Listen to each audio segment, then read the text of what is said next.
When I decided I was going to record some of the most interesting games on Steam, I didn't think Gabe Newell Simulator would be the first one I would be running into, but looking on this Steam page, I can really see why I actually selected it. I mean, it's got pretty good reviews.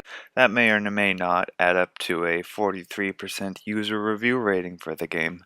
But you can't just take the reviews and automatically decide that's how the game's gonna be. You gotta try it for yourself. You gotta feel what the game is actually going to be like. And this is what made me try Gabe Newell Simulator. Now, honestly, one of the first things you notice about the game when you start playing is that the mouse is still on top of the game, which makes it hard when you're playing because then you start hitting things like your dog, which will no doubt happen multiple times in this video. The second thing you'll probably notice is the lack of in-game sounds. Besides background music, the only thing you're really going to be hearing is the sounds you trigger with in-game controls. Most of the enemies you see will not be making any sounds, which makes it kind of difficult to figure out what enemies you're going to be facing. Or you could just take my strategy of just running away from everything and not actually trying to fight anything. That's actually how I got farthest into any of these levels. Not that getting far into these levels is any sort of accomplishment, I mean most of the time it ended in a similar way.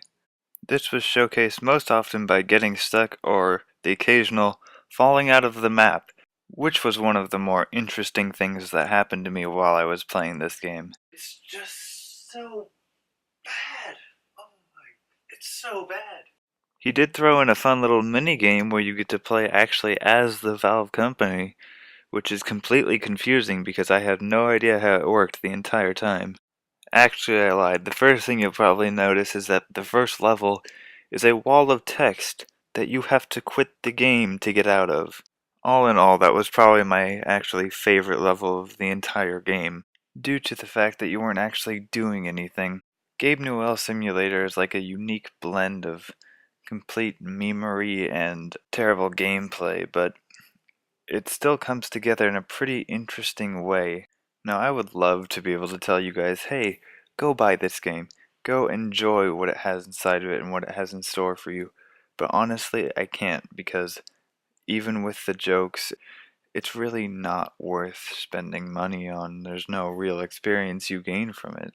You might say no, that's alright. I just want to play this game. I mean, look at what you're doing. It looks like so much fun.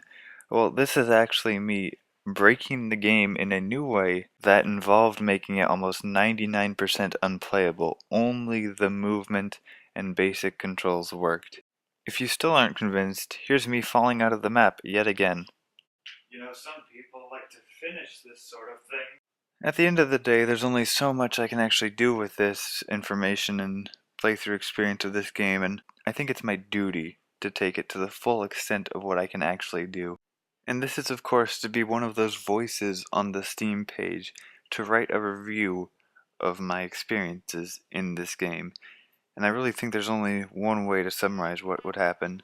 And that is to tell you guys the shocking conclusion that I'm pretty sure we've all come to. That this game is nothing more than just trash.